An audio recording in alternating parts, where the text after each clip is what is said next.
Que delícia ter você aqui para essa noite nós pensarmos mais uma vez a respeito desse Deus que desce, do Shekinah, da presença dele, da maneira como ele age, da maneira como ele intervém na história da igreja, da maneira como ele abençoa a sua vida. E hoje nós queremos falar e pensar um pouquinho, sobre a bênção da confusão. Eu sei que quando você pensa em confusão, você fica até assustado, arrepiado. Todos nós fugimos de uma boa confusão.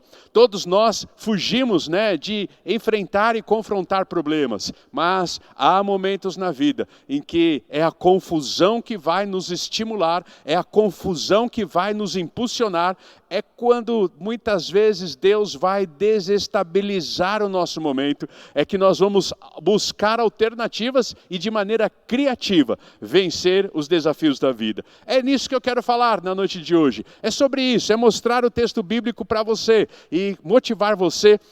E logo do início eu já vou falar, se esta semana você estiver envolvido em uma confusão, não se desespere. Por isso estou aqui, por isso a palavra de Deus está aqui, para dar recursos para você, para que durante a semana você possa enfrentar qualquer que seja o desafio da sua vida, tá bom? Vamos para ela? Vamos abrir nossas Bíblias lá em Gênesis capítulo 11. E eu quero ler com você, eu quero traduzir com você o sentimento da noite de hoje.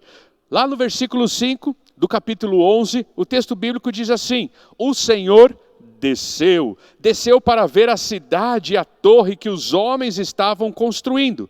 E disse o Senhor: eles são um só povo e falam uma só língua, e começaram a construir isso. Em breve, nada poderá impedir o que planejam fazer. Venham, desçamos e confundamos a linguagem que falam, para que não entendam mais uns aos outros. É o Deus que desce para confundir, é o Deus que desce para criar confusão, é o Deus que desce para, na verdade, colocar, impor limites a um coração maldoso, a um coração desassociado de Deus. Quando nós olhamos para esse texto, talvez você já tenha visto várias mensagens sobre a Torre de Babel. Ele é rico em detalhes, ele é rico em informações e ele é importante no processo da revelação progressiva de Deus. E eu quero na noite de hoje pensar um pouquinho nesse aspecto da Torre de Babel, mas na verdade eu quero me adeter a esse sentimento que Moisés esboça nesse texto, quando ele fala a respeito de um Deus que desce para criar confusão. Sabemos e temos visto a palavra de Deus, e ela tem dito, e ela nos ensina que Deus não é um Deus de confusão. É verdade. Deus não é um Deus que, ao se expressar, ao se revelar, deixa qualquer tipo de dúvida. Quando o texto bíblico fala que Deus não é um Deus de confusão, ele está querendo nos ensinar isto, que ele é claro, que ele é objetivo, que tudo que ele fala, tudo que ele faz, é fácil de se entender, é fácil de se aplicar. Ele não coloca empecilhos para que possamos ter um relacionamento com ele. Então, em nenhum momento, esse texto está se contradizendo com o outro texto. Na verdade, quando nós olhamos para esse texto, nós vemos um Deus zeloso. Eu quero dizer para você que Deus, ao descer, ou nessa expressão que Moisés fala, porque diferente do texto de Êxodo, a gente vê uma manifestação divina. Aqui nós não vemos a manifestação divina. Pode ser que tenha ocorrido, mas nós não vemos. Então, pode ser também que seja simplesmente uma linguagem, uma figura de linguagem. Muitas vezes essa figura que nós chamamos de arremete, ou arremeto, sabe? Essa figura de linguagem que Moisés usa para debochar dos homens, para ironizar os homens. Veja que curioso, os homens queriam subir até Deus. Moisés diz: ele vai descer até vocês. Os homens disseram: nós vamos nos unir. Nós não vamos nos dispersar, nós vamos ficar aqui, vamos criar uma cidade. Nessa cidade vamos criar muros fortes, vamos erguer uma torre, que depois nós vamos usar como um objeto também de culto, como um templo, como as formações eram naquela época. Essas torres eram erguidas e lá no topo delas havia um templo. E ali então, esse templo era usado para adorar outros deuses que eles achavam que existiam. Deus diz: eu vou espalhar vocês. Vocês querem se unir? eu vou continuar com o meu plano, que é espalhar vocês. Vocês querem subir? Eu vou descer até vocês. Pode ser que seja simplesmente uma figura de linguagem. Não temos a condição de afirmar que ele de fato desceu, porque o texto bíblico não fala sobre a sua manifestação. Pode ter sido que uma manifestação houve, mas o texto não registra. Então nós vamos ficar com aquilo que o texto registra. E aparentemente Moisés está usando uma figura de linguagem para debochar daqueles homens. E por que Moisés está fazendo isso? E por que Deus desce para, então, trazer confusão? Exatamente para colocar limites ao coração de homens que se associaram, mas deixaram Deus de fora. A ideia de descer também é para mostrar, a ideia de descer também é para deixar claro àqueles homens a posição superior de Deus. Eu sou Deus, eu estou acima de vocês, eu tenho autoridade sobre vocês, então vocês devem se colocar no seu lugar, vocês estão abaixo de mim, mas eu vou descer até vocês. Também descer pode ser uma maneira de Moisés mostrar àqueles homens, e mostrar a nós, anos depois, quando estamos lendo, que Deus está colocando aqueles homens na posição deles e demonstrando o quanto Ele é superior. Mas o que está em jogo aqui? Por que é que Deus precisa descer? Ou por que Moisés precisa usar essa figura de linguagem? Ou por que será que o texto bíblico revela que Deus desceu para então causar confusão? Porque havia uma rebeldia no coração dos homens. Havia a maldade no coração dos homens. Toda vez que o homem se associar, toda vez que uma sociedade se associar entre si e deixar Deus de fora, Deus vai intervir. Deus desce para colocar limites à maldade do coração do homem. Deus desce para colocar limites, à vaidade e arrogância do coração do homem. Deus desce para colocar limites à rebeldia do coração do homem. E por que nós sabemos que havia uma rebeldia? Quando nós vamos lá para Gênesis capítulo 1, versículo 28, na Gênesis mesmo, na criação da humanidade, Deus havia deixado uma ordem. A ordem qual que era? Ei, vocês devem encher a terra, vocês devem se multiplicar, e vocês devem se espalhar, se espalhem. E é curioso porque essa sempre foi a orientação de Deus. Deus sempre pediu que os homens pudessem espalhar-se. Vem o dilúvio. E capítulo 9 de Gênesis é o recomeço. E quando então, depois do dilúvio, Deus diz em Gênesis capítulo 9, versículo 1, a mesma coisa. Vamos ler juntos. Deus abençoou Noé e seus filhos, dizendo-lhe: sejam férteis, multipliquem-se e encham a terra. Esta sempre foi a orientação de Deus, para que eles pudessem se multiplicar e encher a terra. Mas aí, na história, tem um bisneto de Noé. O bisneto de Noé, lá no versículo 8 do capítulo 10, chamado Nimrod, e o texto bíblico vai dizer que Nimrod foi o primeiro homem famoso, ou foi o primeiro homem poderoso sobre a face da terra. Olha o que o versículo 8 diz: Cuxê gerou também Nimrod, bisneto de Noé, o primeiro homem poderoso na terra. O primeiro homem poderoso na terra. E o que esse homem fez? Esse homem teve uma ideia. Talvez foi a primeira ideia da globalização. Ele disse assim: ei, Deus disse para nós nos espalharmos. Nós vamos fazer o contrário do que Deus disse. Nós vamos nos assentar nesta região. Nós vamos então edificar cidades aqui. Nós vamos ficar aqui. Nós vamos construir torres. Nós vamos construir muros. E vamos ser fortes, vamos ser poderosos, seremos famosos, seremos reconhecidos e vamos conquistar todos os outros povos que possam existir. E aí foi então onde surge o quê? A cidade de Babel. Babel sugere alguma coisa para você?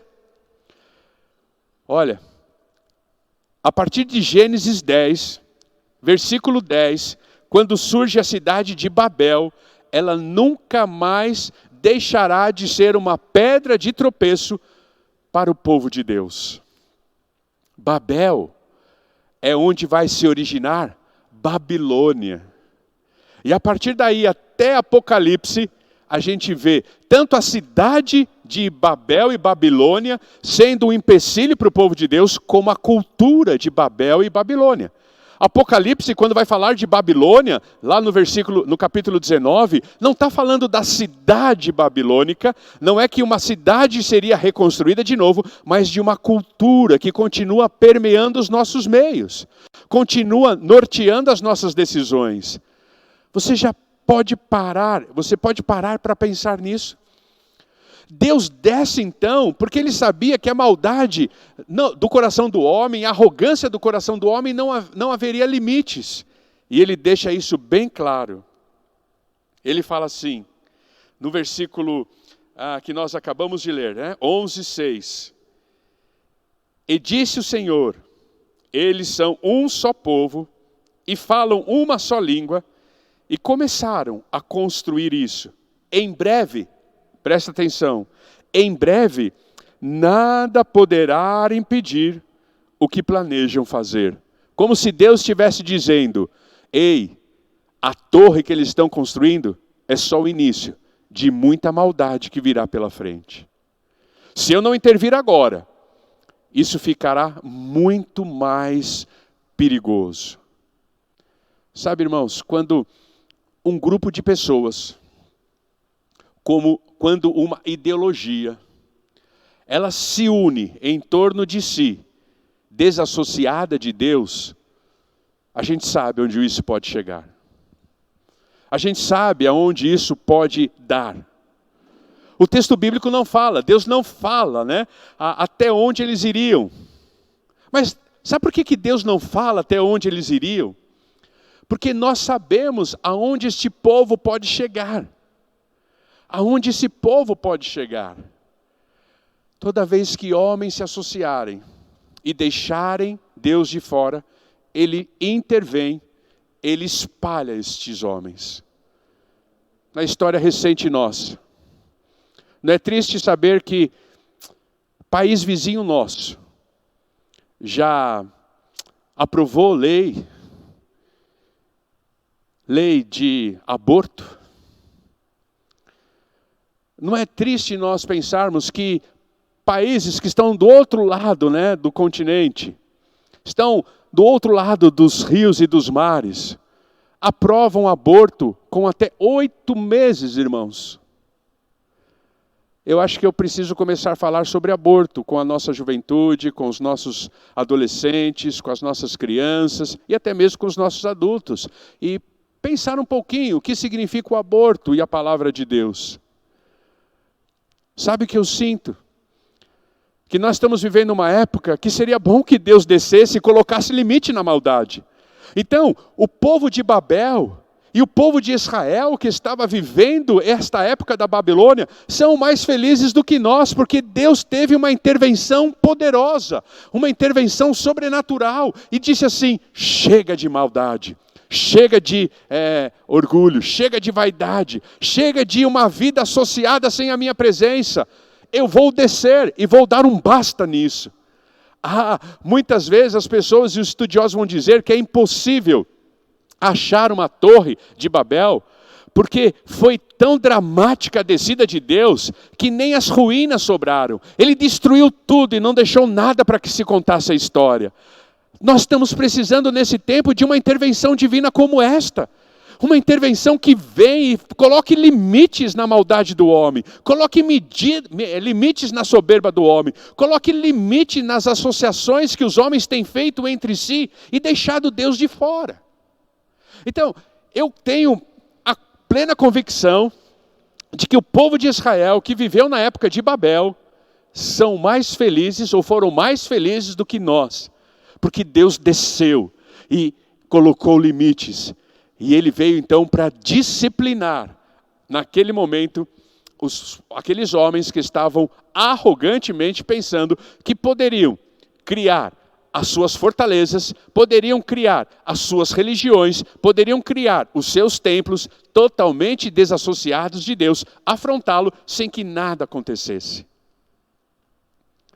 Babel. Deus desce para mostrar e evidenciar o seu zelo, para mostrar e evidenciar o seu amor, para perpetuar o seu plano. Quando eu olho para esse texto, e a primeira vez que eu olhei, eu falei assim, puxa, que Deus, né, que desmancha prazer, que Deus é esse que desmancha prazer? Mas depois, quando eu fui entender isso, que esses homens estavam desobedecendo uma ordem que Deus tinha dado, que era de se espalhar, que esses homens estavam querendo, né, criar as suas próprias culturas religiosas, e os seus templos que pudessem então ser visto por todos, a gente percebe então que ele não desmanchou o prazer de ninguém. Ele simplesmente preservou o coração daqueles que se alegram no prazer de Deus. Ele não desmanchou o prazer do homem. Ele alimentou o prazer daqueles que têm o coração em Deus. Aqui eu vejo graça. Eu vejo uma intervenção disciplinadora, sim, mas graciosa. Porque ele coloca de novo o mundo na sua rota. Ele coloca de novo as pessoas na sua condução. Toda vez que o homem se associar e deixar Deus de fora, ele vai intervir. Como ele vai intervir na nossa geração. Eu não tenho dúvida disso.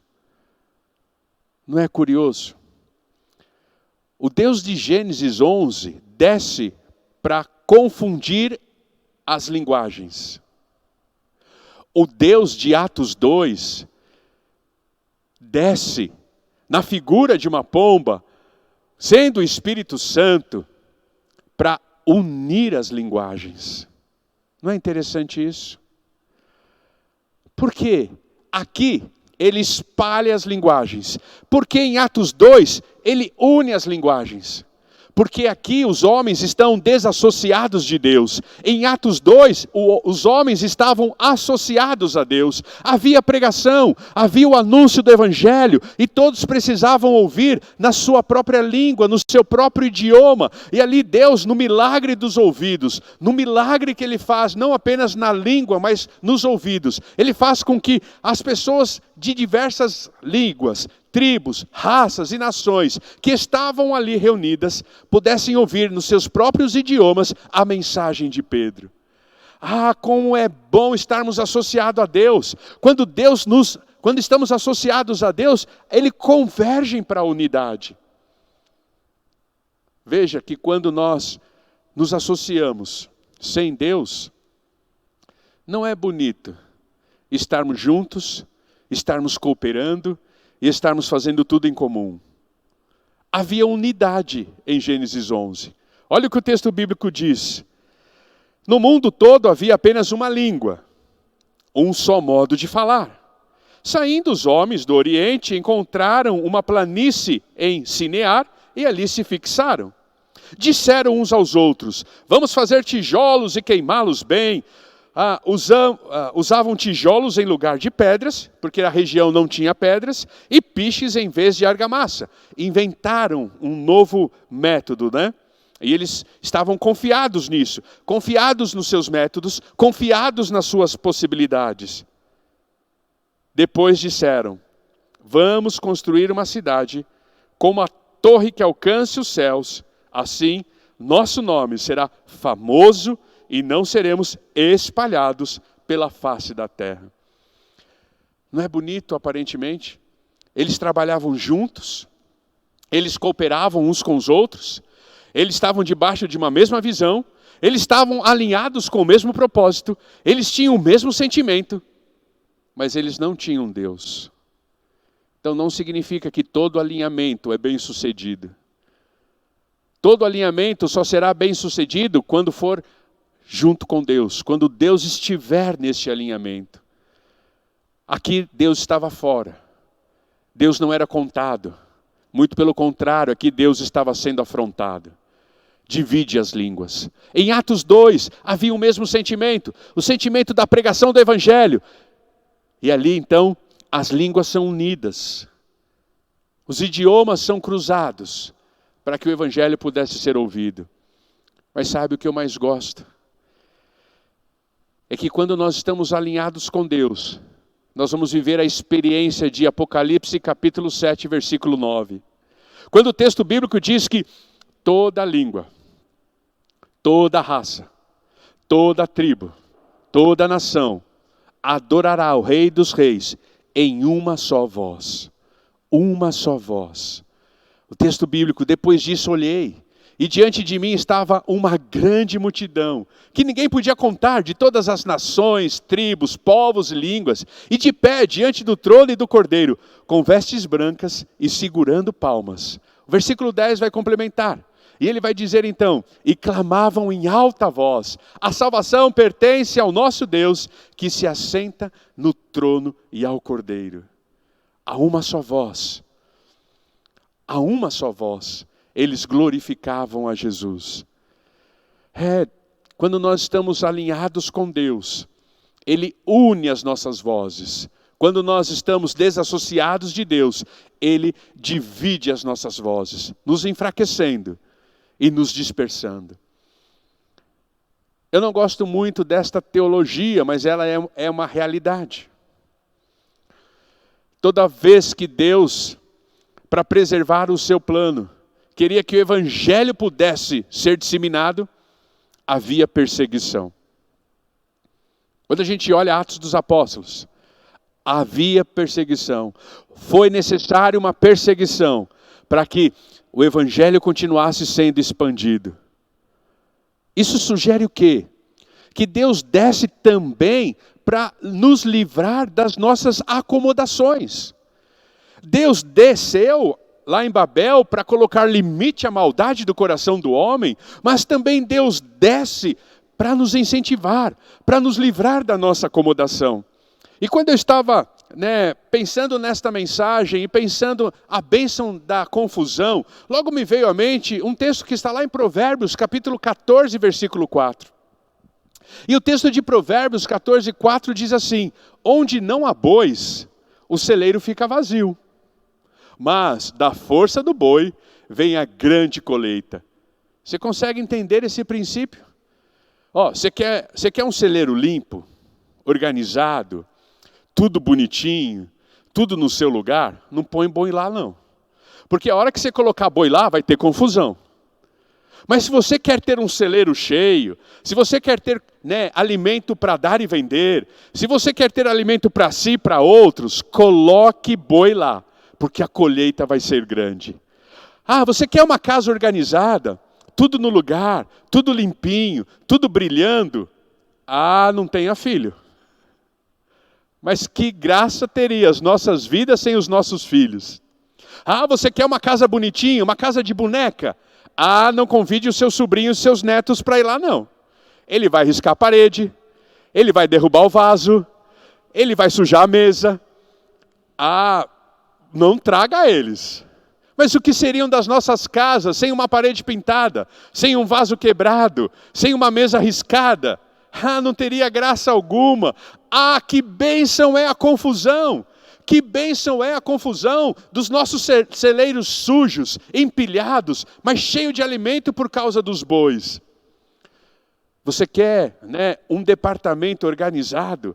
Você quer que a sua empresa esteja tudo limpinha, a vida andando ordenadamente, sem nada fora do lugar? Então, não prospecte novos clientes, não prospecte novos projetos, fique onde você está. Parece que Deus desce para Babel, para também nos lembrar que eu e você precisamos ser cutucados. Precisa ter um pouquinho de confusão nas nossas vidas, para recebermos estímulos. Não é assim? Que as mamães das águias fazem nos seus ninhos, colocam um pouquinho de espinho, para que os filhos não fiquem ali acomodados, mas aprendam a voar. Não é assim que a vida acontece? E quando a gente olha para o texto bíblico, a gente percebe que confusão muitas vezes faz parte do projeto didático de Deus. Vamos pensar de novo em Moisés. Moisés tinha uma vida brilhante, uma vida incrível, uma vida de palácio, uma vida de pratos de ouro, uma vida de comida abundante e variada, uma vida então de festas, uma vida de respeito, até que um dia ele vê 2 homens brigando. Ele vê alguém do seu povo junto com alguém do povo onde ele estava vivendo. E ele poderia ter feito vistas grossas. Ele poderia ser aquele que fala assim, deixa ficar assim para ver como fica. Deixa como está, para ver no que vai dar. Mas ele não conseguiu. E ele foi ali então apartar a briga. E aí talvez ele usou um pouco mais de força. E ali ele matou um homem. E a partir dali, ele tem então que sair. E ele vai para o deserto. E ele começa a andar com nômades no deserto. E ele começa então a ver uma vida do ponto de vista diferente. Mas ali, ele encontra uma mulher. Né? Você sabe o nome dela, Zípora, filha do sacerdote, né? Jetro. E ali então ele se casa com ela. E ali parece que a vida estava tudo tranquila. Parece que a vida estava tranquila no Egito. Até que ele se envolve numa grande confusão. E ele vai para o deserto. E ali no deserto, então, ele encontra Zípora, e ali, então, ele se casa, ali começa a ter os filhos. A vida começa a ficar meio monótona, mas estava tudo tranquilo. A vida estava indo muito bem. Até que, passeando pelo deserto, ele encontra aquilo que nós vimos na manhã de hoje, a sarça ardente. E aí foi de novo uma confusão na vida dele. Ele é chamado para ir e se tornar o libertador de Israel. Moisés, ele teve que experimentar algumas confusões na sua vida para poder ser um homem abençoado e para poder ter a bênção de Deus. Parece que confusão está no processo didático de Deus de me tirar do comodismo. Parece que Deus permite muitas vezes alguma confusão em minha vida para que eu possa me reinventar, para que eu possa inovar, para que eu possa descobrir novos caminhos e ter novas emoções. Conta-se que um fazendeiro, ele tinha então nas suas terras um grande lago. E todo todo verão, este lago recebia muitos patos. E ele gostava muito dos patos. E ele ficava esperando pelo início do verão e já ficava triste, com o final do verão, porque havia a rota migratória. Os patos iam para outro lugar buscar verão. E ele ficava lamentando. Até que um dia um amigo dele falou assim para ele, se você fizer aqui um celeiro, um lugar, uma cabana, e você colocar comida para os patos, eles vão chegar, e eles vão ficar, e eles não vão embora, e eles vão passar a vida inteira aqui com você. E como ele gostava muito dos patos, ele acabou aceitando a ideia. E ele criou este lugar. E dito e feito. No verão seguinte, os patos chegaram para a sua propriedade. E alguns descobriram este lugar. E entraram. Os outros patos foram embora na sua rota migratória. Mas esses ficaram. Chegou o outro verão. Os patos voltaram. E esses patos se encontraram com aqueles outros patos. E aí, terminando o verão, aqueles patos que estavam de passagem pegaram de novo a rota migratória. Mas aqueles patos que estavam sendo cuidados durante o ano inteiro por aquele homem com ração, engordaram. E ali não conseguiram voar. E não conseguiram seguir os seus amigos na rota migratória. Sabe o que aquele homem fez? Destruiu aquele lugar que ele havia construído. Porque ele percebeu que ele estava estragando os patos. Ao invés de achar que ele cuidaria, ele estava estragando. Deus não quer que você se acomode. Deus jamais vai estragar você. Deus muitas vezes precisa descer, Deus muitas vezes precisa criar uma confusão, Deus muitas vezes precisa permitir que nos envolvemos em uma confusão, para que eu possa fazer mais do que eu tenho feito, para que eu possa continuar voando, para que eu possa continuar conquistando, para que eu possa continuar empreendendo. Você lembra da história de Jonas?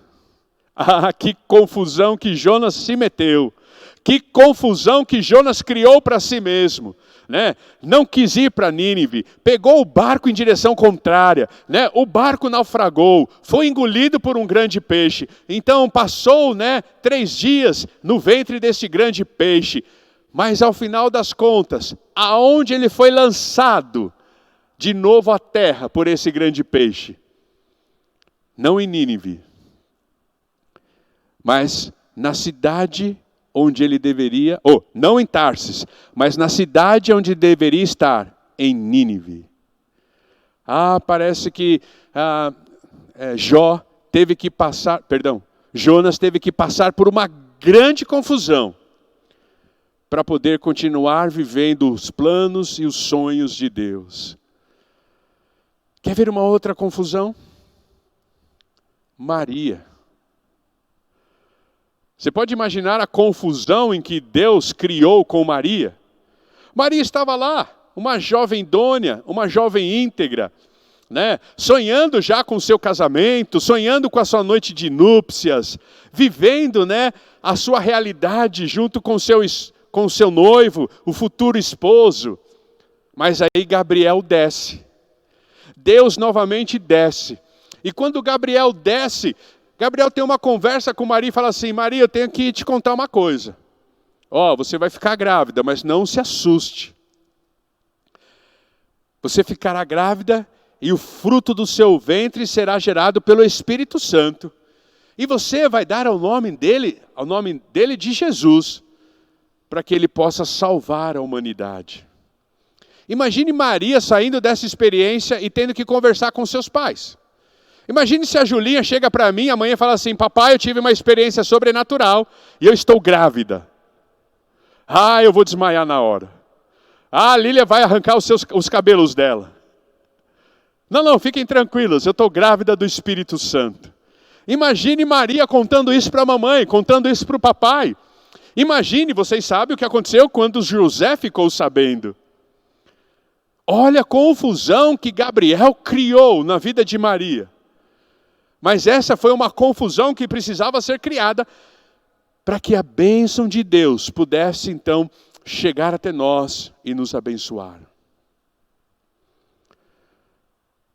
Há confusões que se tornam bênção em nossas vidas. Há confusões que transformam a realidade das nossas vidas. Todo líder, todo gerente, todo supervisor, todo encarregado deveria ler um best-seller chamado Quem Mexeu no Meu Queijo? Talvez você já tenha lido esse livro. Conta a história, de ratos que estavam acostumados a fazer sempre a mesma coisa. Mas um dia, o queijinho não estava no lugar que deveria estar. E eu não vou dar spoiler do livro. Você precisa ler. E o quanto uma confusão pode abençoar a sua vida. Na noite de hoje eu quero lembrar a você que Deus desceu porque Ele precisava disciplinar um povo rebelde. Ele precisava disciplinar homens desassociados dele. Mas Ele também desce para nos incentivar, para evidenciar a sua graça, para corrigir a rota da vida de homens e de mulheres. Muitas vezes Deus vai criar uma confusão na sua vida, ou vai permitir que você se envolva em uma confusão, para colocar um limite na maldade daqueles que estão contra você. Já pensou nisso? Já pensou Deus permitindo que você viva esta semana uma confusão, como se fosse o basta de Deus, o chega de Deus, como se fosse a palavra de Deus, a intervenção de Deus, dizendo assim: chega, aquela maldade que está contra os meus filhos, aquela maldade que está contra o meu povo, vai parar, chega, não aguento mais. Por isso, se esta semana você se envolver, ou você for envolvido em uma confusão, ei, não se desespere. Pode ser Deus descendo para te proteger e colocando um basta na maldade, da qual você está vivendo, da qual você está sofrendo, pela qual você está passando. Ei, se esta semana você passar por uma confusão, ou você se envolver ou for envolvido em uma confusão, não se desespere. Pode ser Deus mexendo no seu queijo. Pode ser Deus colocando espinhos no seu ninho. Pode ser Deus, comunicando a gravidez, pelo Espírito Santo. Pode ser Deus na sarça ardente, chamando você para uma nova aventura. Pode ser Deus trazendo você de volta, para Nínive, quando você quis ir para Tarsis. Pode ser Deus abrindo um novo horizonte para a sua vida e tirando você do comodismo. Quando nós estivermos acomodados, Deus vai descer e permitir que vivemos uma confusão. Você já parou para pensar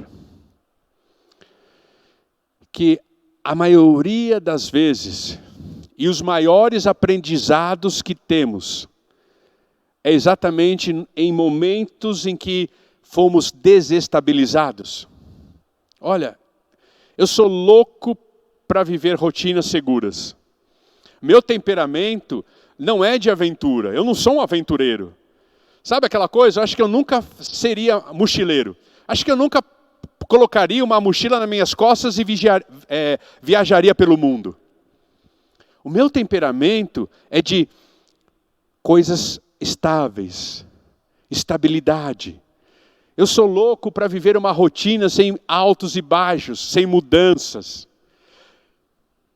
Talvez porque Deus saiba, talvez não, porque Deus sabe disso. E Ele quer o meu bem. Quantas oportunidades Ele me deu de viver momentos de desestabilização, exatamente para que eu não estagnasse, mas me tornasse a cada dia um homem melhor do que eu já fui. Não é assim? Você já percebeu que os grandes aprendizados das nossas vidas foi quando nós nos enfiamos ou fomos envolvidos em uma confusão? Quando parece que o chão nos é tirado, quando parece que está tudo correndo bem, está tudo estável, está tudo estabilizado, nosso vento está soprando na direção que eu quero. Daqui a pouquinho você começa a se acomodar. E aí vem algo para desestabilizar você e você retomar o seu crescimento. Então, se esta semana você for envolvido ou se envolver em uma confusão, não se desespere. Deus desce para colocar limite na maldade do homem, mas Deus também desce para nos impulsionar a novos momentos, a novas emoções, a novas oportunidades. Deus também desce para colocar espinho no nosso ninho e nos jogar e nos lançar para novas aventuras, onde Ele mesmo estará conosco, caminhando e nos abençoando. Eu não quero que você tenha confusão essa semana. Eu não quero ter confusão essa semana. Eu fujo delas, eu tenho medo delas. Como eu já disse, eu gosto de estabilidade. Eu gosto de saber tudo o que está acontecendo. E que fique assim por muito tempo. Mas eu também preciso entender que eu não viveria tudo o que eu já vivi se minha vida fosse linear. Eu louvo a Deus pelos altos e baixos. E louvo a Deus pelas confusões em que eu já me enfiei ou que já me enfiaram. Porque foram nelas que Deus trabalhou, preparou, edificou e construiu o que eu sou hoje. Então, minha oração para você: se houver confusão em sua vida esta semana, não se desespere. Pergunte a Ele qual é o novo voo que o Senhor quer que eu faça. Para onde o Senhor está me levando? Quais são os novos ares que eu vou respirar? Qual é a nova aventura que eu vou desfrutar? Qual é a nova conquista que eu vou possuir? Ao invés de se desesperar, de arrancar os cabelos, de chorar, de bater na parede, de espernear, pergunte a Deus para onde Ele está te levando. Para onde Ele está caminhando com você. Esse é o meu desejo para você. Que você possa ver bênção na confusão que muitas vezes você tem vivido na sua vida. E que nesta semana, se ela vier, se nesse mês você estiver envolvido em uma confusão, que você possa parar, orar a Deus e perguntar: aonde o Senhor está a me levar?